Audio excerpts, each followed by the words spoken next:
Bismillahirrahmanirrahim. Assalamualaikum warahmatullahi wabarakatuh.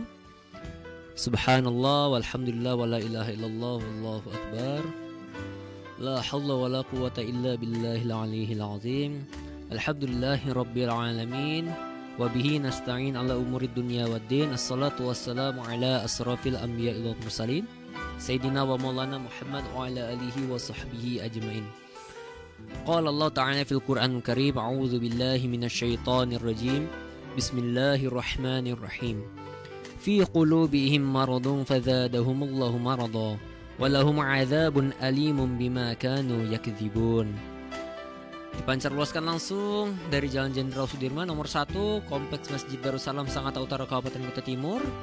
91,1 FM Suada, Suara Darussalam, Radio Informasi dan Inspirasi Keluarga.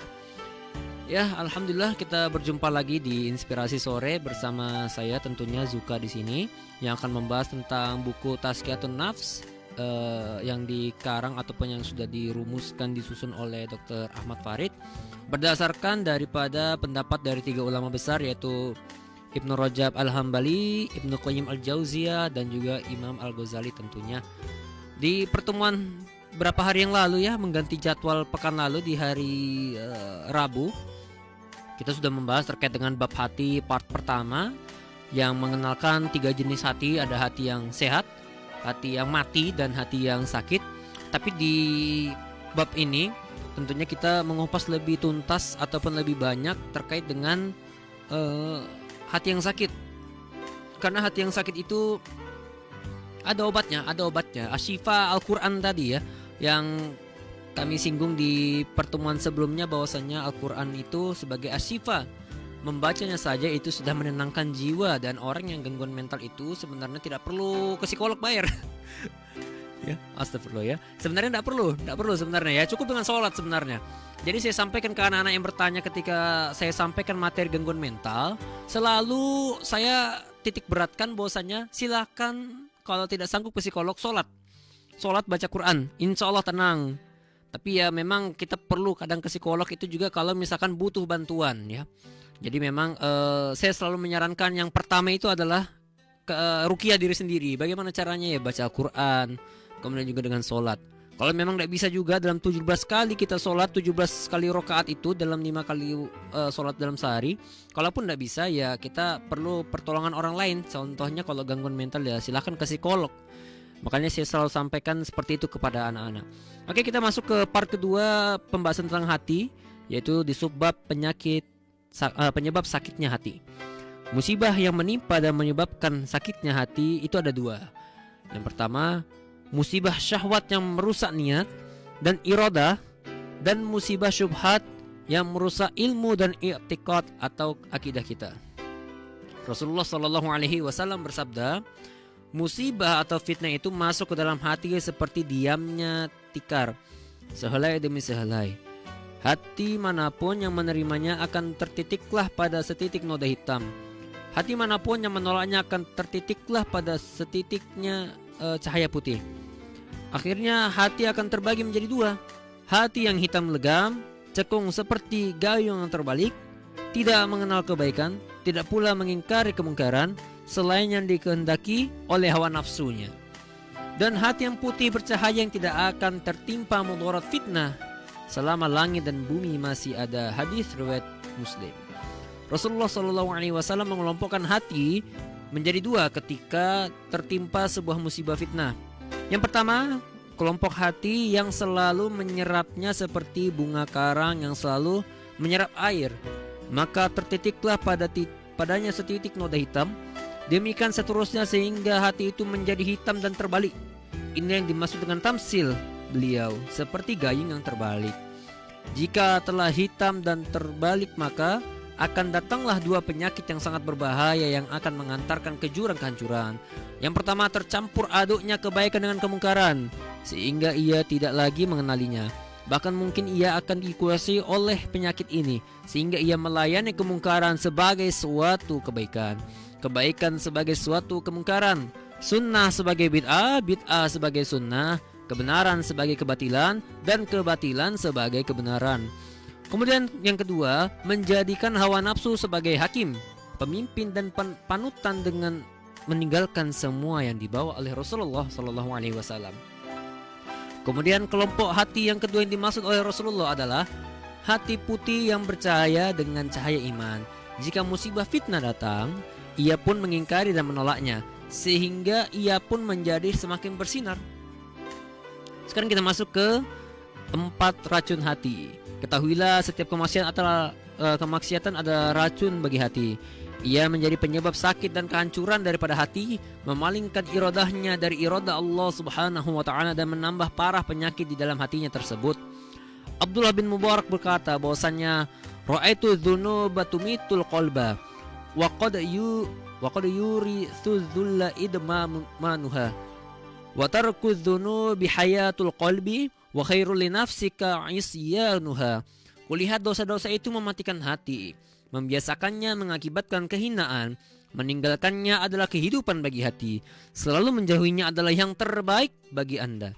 Maka barang siapa yang menginginkan keselamatan dan kehidupan bagi hatinya, hendaklah ia membersihkan hatinya dari pengaruh racun-racun yang ada, kemudian menjaganya jangan sampai ada racun yang lain mengotorinya.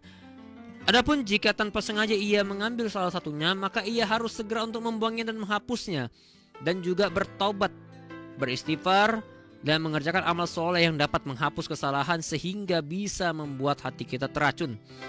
Yang dimaksud dengan 4 racun hati adalah banyak bicara, banyak makan, banyak memandang atau melihat, dan banyak bergaul. Keempat racunnya adalah yang paling banyak bertebaran dan yang paling berbahaya dalam kehidupan kita. Masya Allah ya, luar biasa sekali penggambaran Rasulullah SAW mengenai dengan hati ini. Jika dalam satu kertas putih itu ketika tertetesi oleh tinta dan tidak dibersihkan, maka akan semakin banyak hitam di dalam ataupun di permukaan kertas tadi, sehingga membuat tertutupi semua tinta hitam daripada kertas putih tadi, yaitu hati kita. Tapi ketika hati kita itu sudah mulai terengut ataupun terisi oleh tinta-tinta hitam yang diumpamakan sebagai racun tadi, ketika kita berusaha untuk membersihkannya dengan cara beristighfar, bertaubat kepada Allah dan mengerjakan hal-hal yang baik, maka hal demikian dapat mensucikan kembali hati-hati kita. Sekarang kita masuk ke racun yang pertama pada hati kita. Yang pertama adalah banyak bicara. Diriwayatkan dari Anas bin Malik, Rasulullah SAW bersabda, la yastaqimu imanu abdin hatta yastaqima qalbuhu wa la yastaqimu qalbuhu hatta yastaqima lisanuhu. Keimanan seorang hamba tidak akan lurus sebelum lurus hatinya, dan hatinya tidak akan lurus sebelum lurus lisannya. Hadis riwayat sebenarnya dhaif ya. Hadis ini diriwayatkan dari Imam Ahmad yang dinyatakan sebagai hadis dhaif dalam takhrij kitab Ihya Ulumuddin.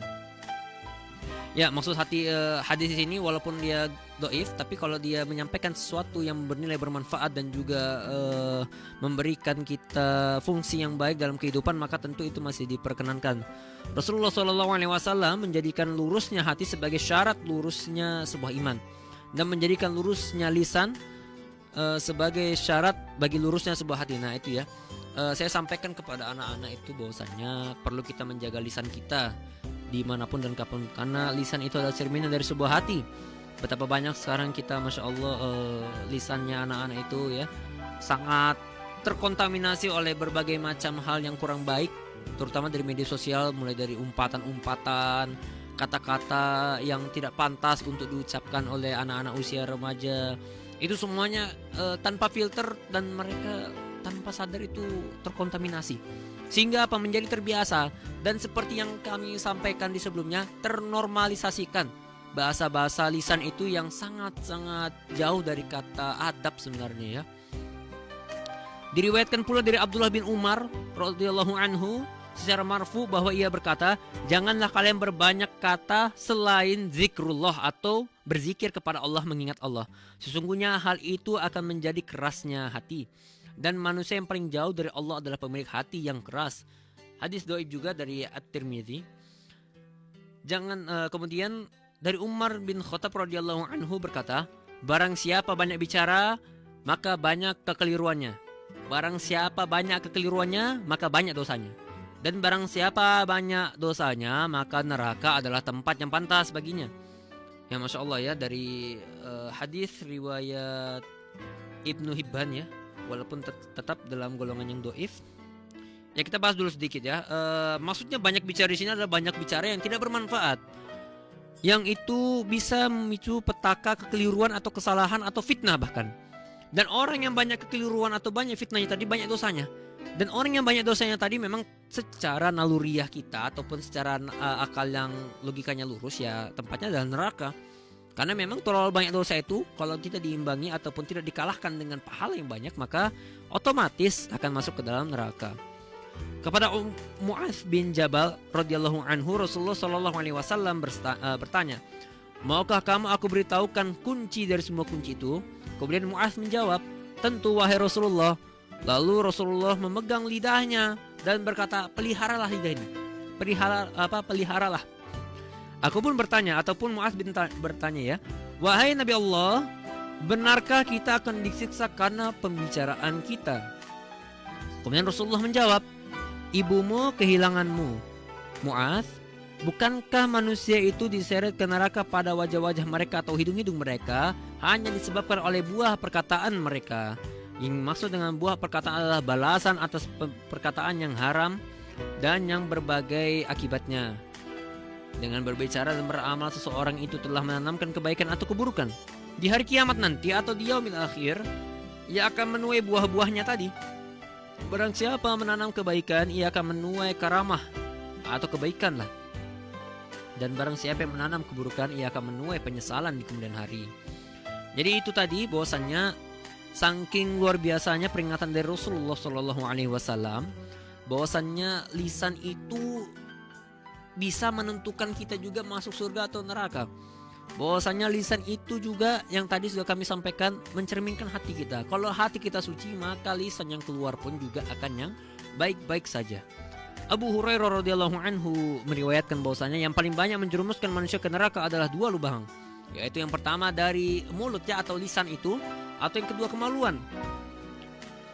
Kemudian Rasulullah SAW bersabda, "Sesungguhnya ada seseorang yang mengucapkan kalimat yang tidak jelas, tapi karenanya ia terjerembab di neraka, lebih jauh dari jarak timur hingga ke barat." Diriwayatkan pula dari At-Tirmidzi dengan lafal, "Sesungguhnya ada seseorang yang mengucapkan kalimat yang ia anggap biasa saja, tetapi karenanya ia terjun ke neraka sejauh 70 tahun." Ini luar biasa ya, bahwasannya banyak sekali hadis-hadis yang dilampirkan dalam buku ini yang berkenaan dengan lisan. Kita lanjut lagi. Uqbah bin Amir bertanya, "Wahai Rasulullah, apakah keselamatannya?" Rasulullah kemudian menjawab, "Peliharalah lisanmu atau lidahmu. Hendaknya rumahmu membuatmu merasa lapang, dan menangislah atas kesalahan-kesalahanmu." Nah, Masya Allah ya, peringatan dari Rasulullah kembali, lisan kita perlu dijaga. Cuman memang anak-anak sekarang ya pintar ya, "Ustadz, saya tidak mengumpat lewat lisan Ustadz, tapi lewat chat yang di game itu ya." Masya Allah, sama saja sebenarnya nak ya. Bahwasannya apapun yang kita sampaikan itu, yang sampai di orang lain, entah dari telinganya atau dibacanya kah, itu semuanya interaksi yang melibatkan dengan lisan kita. Dan itu mendapatkan implikasi atau dampak baik ataupun buruk. Kemudian Rasulullah SAW bersabda, "Barang siapa yang memberi jaminan untuk menjaga apa yang ada di antara dua jenggotnya," yakni mulut ya jenggot maksudnya dua itu ya kumis dan jenggot ini, "dan dua pahanya atau kemaluannya, aku jamin baginya surga." Hadis riwayat Bukhari ya. Masya Allah, barang siapa ya, ini sudah disampaikan ya, menjaga lisan dan kemaluannya saja ya selama hidupnya, itu dijamin masuk surga sama Rasulullah. Kemudian di hadis yang lain, barang siapa beriman kepada Allah dan hari akhir, hendaklah ia berkata baik atau diam. Nah, ini sudah hadis yang sangat populer lah ya, dan bahkan anak-anak di Darussalam itu tingkat SMP sudah banyak yang paham dengan hadis ini.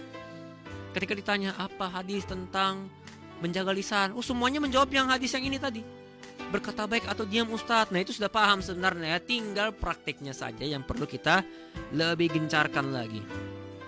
Hadis ini memuat perintah Rasulullah SAW untuk berbicara yang baik-baik saja dan diam dari selain pembicaraan yang baik tadi. Pembicaraan itu hanya ada dua, yang setiap hamba diperintahkan untuknya, dan selainnya yang setiap hamba diperintahkan untuk diam darinya. Rasulullah SAW bersabda, "Seluruhnya pembicaraan anak Adam itu menjadi ancaman baginya selain amar ma'ruf nahi munkar dan zikrullah." Suatu ketika Umar bin Khattab mengunjungi Abu Bakar As-Siddiq. Umar bin Khattab mendapatinya sedang menarik lidah dengan tangannya.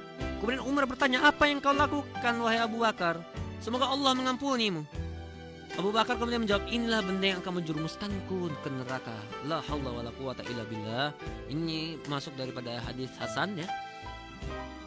Bahwasanya memang Abu Bakar saja yang levelnya itu kalau kita boleh rankingkan ya dia sebenarnya bahasanya itu kan di bawahnya Rasulullah sebagai manusia yang paling taat kedua ya selain Rasulullah itu, sampai takut juga untuk masalah lisan ini, sampai menarik dan juga mengatakan apa, ini yang membuat kita masuk ke neraka tadi. Nauzubillah, luar biasa ya, bahwasanya lisan ini sangat-sangat dampaknya luar biasa gitu.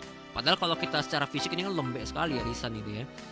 Abdullah bin Mas'ud berkata bahwasanya, demi Allah yang tidak ada ilah selain dia, tidak ada sesuatu yang lebih perlu untuk dipenjarakan selain lisanku. Luar biasa sekali, Masya Allah ya. Bahwasanya lisan ini sangat ditonjolkan dalam pembahasan ini. Bahwasanya gambaran dari hati yang sehat ataupun sakit itu dari lisan. Dan itu bisa terlihat dari apa yang kita ucapkan gitu. Kemudian Abdullah bin Mas'ud juga berkata bahwasanya, wahai lisan, ucapkanlah hal yang baik-baik, niscaya kamu akan beruntung. Berhentilah dari mengucapkan hal-hal yang buruk, niscaya kamu akan selamat sebelum menyesal. Ibnu Abbas radhiyallahu anhu berkata, telah sampai kepadaku seseorang mengatakan bahwa tidak ada satu bagian dari tubuhnya yang paling dimurkai pada hari kiamat melebihi lisannya, kecuali yang menggunakannya untuk mengucapkan yang baik-baik atau mengisinya dengan kebaikannya. Luar biasa sekali ya, bahwasanya lisan ini pengaruhnya, dampaknya itu sangat signifikan dalam kehidupan kita sehari-hari. Saya selalu mengajarkan memang kepada murid-murid itu ketika ada masalah, sampaikan dengan jujur kepada gurunya. Kalau nggak bisa dengan guru ini, cari guru yang terpercaya untuk menyelesaikan masalah itu. Karena apa? Kalau masalah itu dibiarkan, maka itu akan menjadi masalah-masalah yang baru ke depannya, dan masalah yang lama akan semakin besar. Sehingga apa? Pengaruh lisan itu sangat luar biasa ketika kita hendak menyampaikan kebaikan ataupun menyelesaikan masalah. Yang mana kita tahu semua bahwasanya lisan itu tadi mencerminkan isi hati kita. Al-Hasan Al-Basri berkata bahwasanya orang yang tidak menjaga lisannya dianggap tidak memahami din atau agamanya. Nah ini tadi ya, saking luar biasanya Hasan Al-Basri bahwasanya menegaskan orang yang tidak menjaga lisannya itu sama dengan orang yang tidak memahami agama. Karena apa? Agama itu isinya akhlak semua. Semua hal yang berkaitan dengan agama Islam adalah akhlak, yang mana itu semua diatur, termasuk lisan tadi. Bencana lisan yang paling sedikit mudaratnya adalah berbicara tentang sesuatu yang tidak berfaedah atau sia-sia. Untuk menjelaskannya, cukuplah sabda Rasulullah, merupakan kebaikan keislaman seorang jika ia meninggalkan sesuatu yang tidak berfaedah baginya. Hadis sahih yang diriwayatkan oleh At-Tirmizi. Nah itu tadi ya, pembicaraan yang mengarah kepada kebermanfaat itu sesuatu yang ditekankan oleh Rasulullah, bahwasanya ketika kita berbicara sesuatu yang tidak bermanfaat itu sama saja mudarat yang paling kecil. Sehingga memang itu menjadi suatu hal yang menjadi fokus misi Rasulullah SAW dalam berdakwah, bahwasanya lisan itu bisa menjadi sesuatu yang sangat baik dan bermanfaat, dan begitu pun sebaliknya bisa menjadi pisau bermata dua atau mengancam kita. Al-Hasan juga berkata bahwasanya di antara yang menghalangi berpalingnya Allah dari seorang hamba adalah ketika ia menganggap kesibukannya dalam urusan yang tidak berfaedah merupakan suatu kehinaan dari Allah Subhanahu wa taala.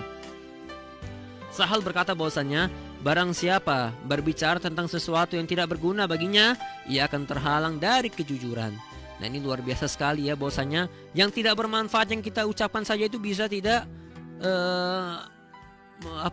memunculkan kebaikan. Hal yang sia-sia saja, apalagi yang keji dan mungkar. Apa yang kita sebut di atas adalah bencana lisan yang terkecil mudaratnya.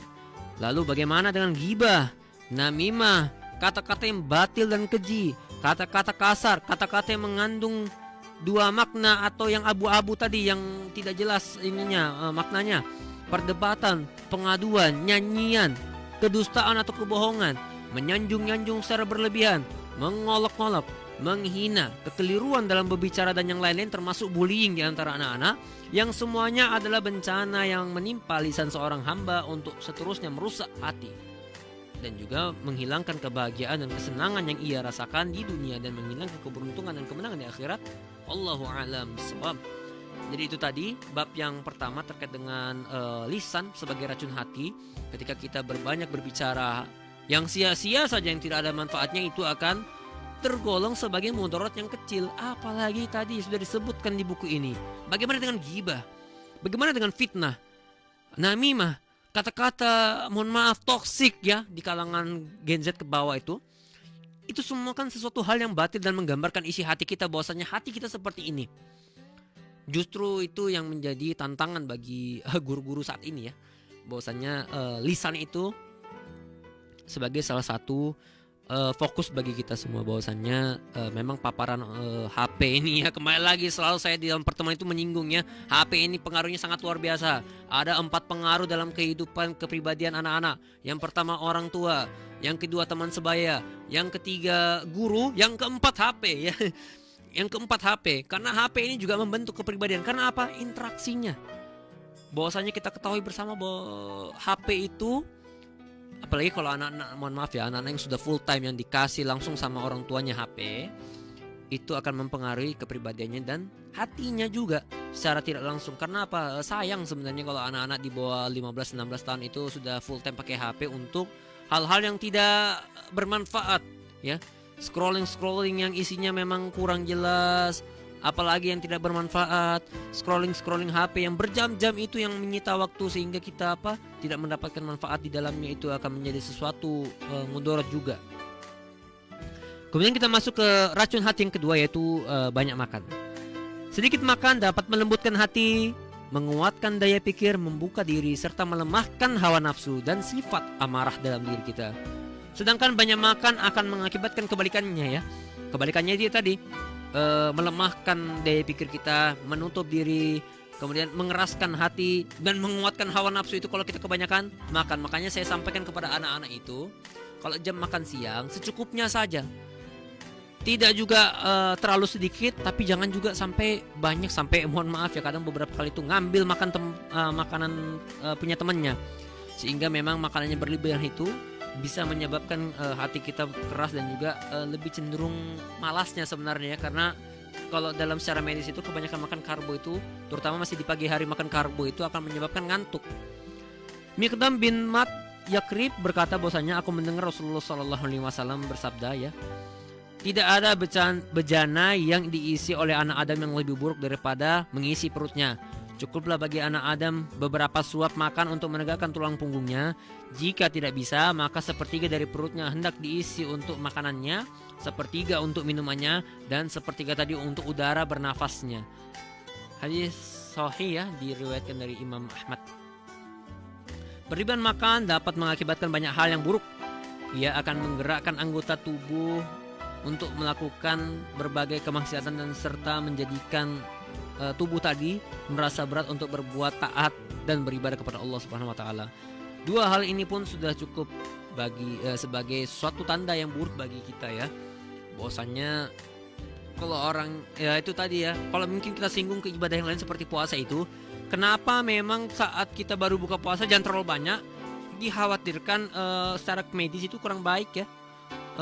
Lambung yang tadi itu kosong tiba-tiba langsung ditumpuk, itu akan menambah ekstra kerja daripada lambung tadi kayak gitu, sehingga bukan tenaga yang kita dapat tapi justru malah kelelahan tadi begitu.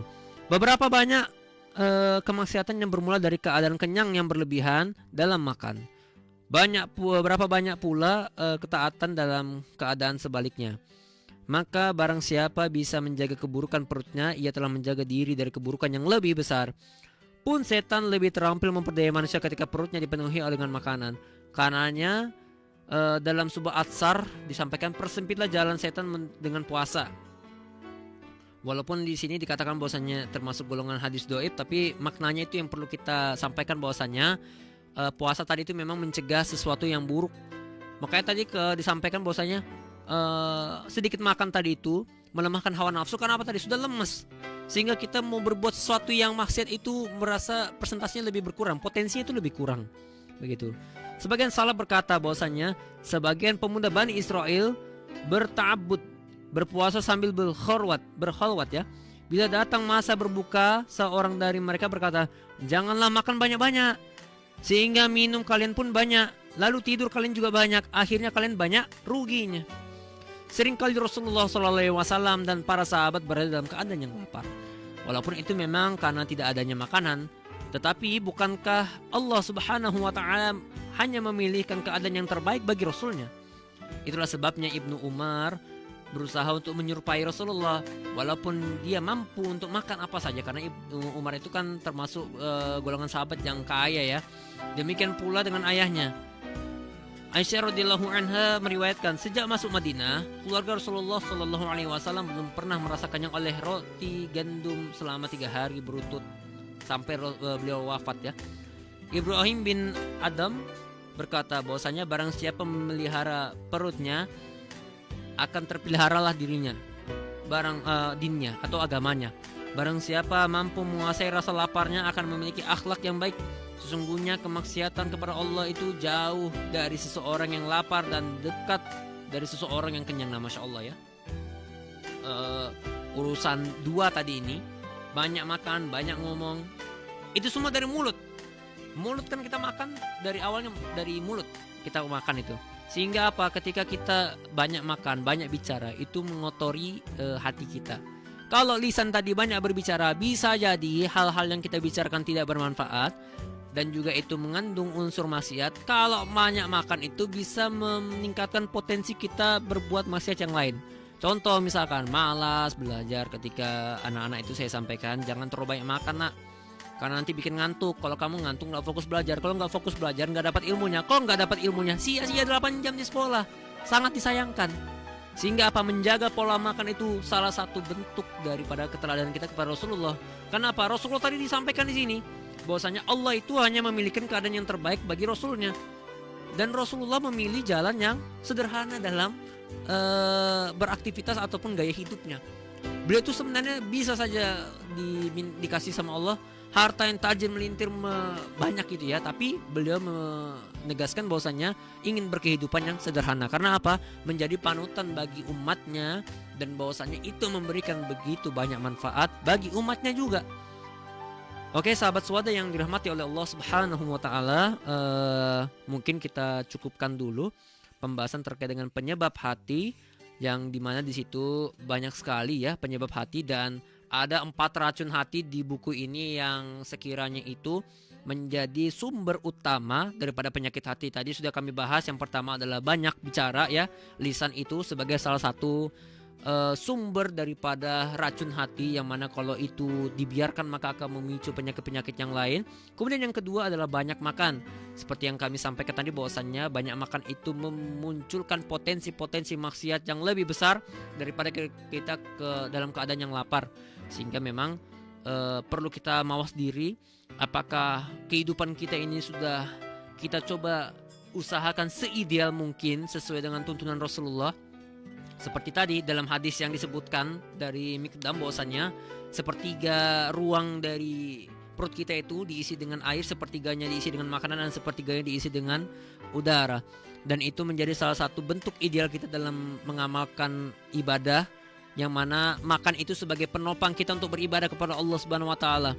Dan juga jangan kita lupakan bahwasanya kita niatkan terus segala aktivitas kita termasuk makan tadi, yang mana notabene ada potensi dosa di sana, kita ubah dari potensi dosa tadi dari makan itu menjadi potensi pahala yang besar. Seperti apa? Niatkan makan tadi untuk menunjang kita dalam beribadah kepada Allah Subhanahu wa Ta'ala. Itu menjadi salah satu bekal kita terkait dengan ibadah yang memperoleh pahala tadi. Kemudian yang tadi lisan juga di poin awal racun hati, bahwasannya niatkan atau kontrol diri kita bahwasannya segala aktivitas lisan yang ada dalam diri kita itu semuanya bermanfaat bagi kehidupan kita, dan paling minimal bagi diri kita sendiri lah gitu kan. Bahwasanya apa yang kita sampaikan kepada orang lain, termasuk yang saya sampaikan pada saat ini, semoga itu bermanfaat bagi diri saya sebagai pengingat, dan juga pada para pendengar semua yang dimanapun berada. Sehingga kita sama-sama di sini watawasau bil haq watawasau bis sabr, mengingatkan dalam kebaikan dan juga dalam penuh kesabaran. Oke sahabat swada yang dimanapun berada, cukup sekian pembahasan kita terkait dengan racun hati. Kita akan lanjutkan lagi pekan depan, insyaallah ada 2 jenis racun hati lagi ya, berlebihan dalam memandang atau melihat dan juga bergaul, yang akan kita bahas terkait dari ikhtiar kita, mensucikan diri kita. Minimal kita mencoba untuk mengurangi segala bentuk dosa kita yang sudah pernah kita buat selama ini, sembari kita memperbaiki diri kita dan juga ittiba ar-rasul dan juga bertakwa kepada Allah Subhanahu wa taala. Baik sahabat Suwada, sekiranya itu dari saya pembahasan tazkiyatun nafs pada sore hari ini. Kurang lebihnya mohon maaf, kebenaran datangnya dari Allah Subhanahu wa taala. Kesalahan datangnya dari saya pribadi sebagai makhluk yang dhaif. Akhirul kalam, wabillahi taufiq wal hidayah. Assalamualaikum warahmatullahi wabarakatuh.